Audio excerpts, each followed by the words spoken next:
Pipila ka mga flood-prone area sa Sugbo ang gibisita ni Department of Public Works and Highways kun DPWH Secretary Vince Dizon Martes, Agosto 11. Sa pag-abot sa MyTV Cebu sa Barangay Kinasangan, diin mao ang unang gibisita ni Dizon, naabtan namo ang padayong pagtrabaho sa usa ka manhole. Matod sa mga DPWH workers, gipalapdan ang maong manhole tungod sa kahagip-ot sa agianan sa tubig nga ilang giingon nakamugna og pag-overflow kun mobaha. Usa naabot si Dizon, pipila ka mga residente ang unang may panlanok sa ilang mga reklamo. Ang gusto na mo, ato sila magunas ka na. Una, ito, sa dire.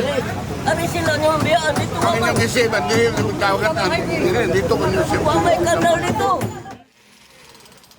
Sugyot sa mga residente, angay unahon ang pag-ayo o pagpalapad sa gamay nga flood control nga konektado sa maong manhole sa liyo nga bahin. Matud nila, mao kini ang agianan sa tubig, maong grabing pagbaha ang ilang nasinati sa panahon sa kusog na uwan. Usa sa mga residente nga nagpuyo atubangan sa manhole, may padangat nga musud sa iyang tindahan ang tubig baha panahon sa pagbunok sa uwan. Mabanlas yaw mo aging mga sakyanan, musuli re. Oh, dili may makagawas. Sa pagsusi ni Dizon sa maong lugar, iyang gipadayag nga plano sa DPWH ang paghimo og agianan sa tanang tubig nga gikolekta sa mga drainage sa National Highway sa Barangay Kinasangan paingon sa dagat sa South Road Properties kun SRP. Apan matud ni Dizon, usa kini kadakong hagit tungod pipila sa mga natural waterways gipangtukuran na og kabalayan. So ito lang ang daanan natin. Wala nang iba, ito lang. Tagang mababa. Sigurado.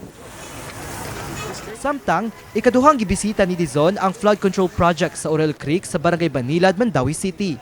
Mahinumduman nga ang Sitio Rosal sa Barangay Kasambagan, Cebu City nga konektado sa Moong Creek nakasinati og grabing pagbaha sa milibang buwan.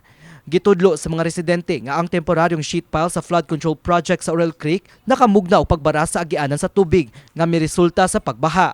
Ang lugar nga gibutangan sa temporaryong sheet pile mao usa ka bahin sa flood control project sa Orel Creek sa Barangay Banilad.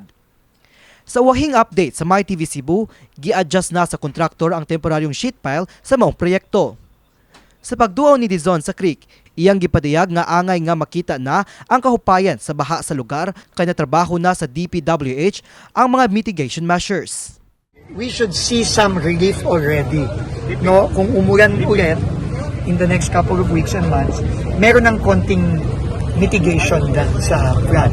And DPWH is now working on the connection which connects all the way to Subang-Daku River.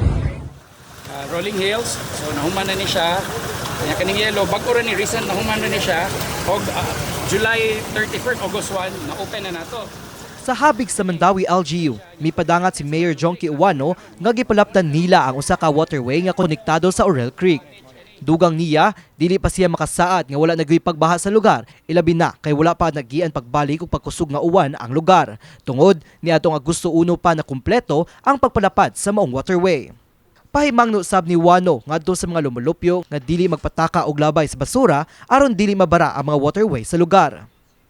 Samtang, may padangat sab ang Barangay Banilad Chairman nga unta pinaagi sa mga lakang sa LGU ug DPWH matuman na ang solusyon sa problema sa pagbaha sa ilang lugar.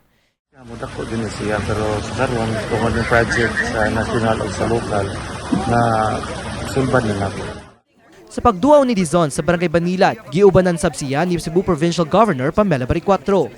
Gipasalamatan ni Baricuatro si Dizon ug President Ferdinand Marcos Jr. sa pagpondo sa mga proyekto nga nagtumong sa pagtubag sa mga problema sa pagbaha sa Cebu.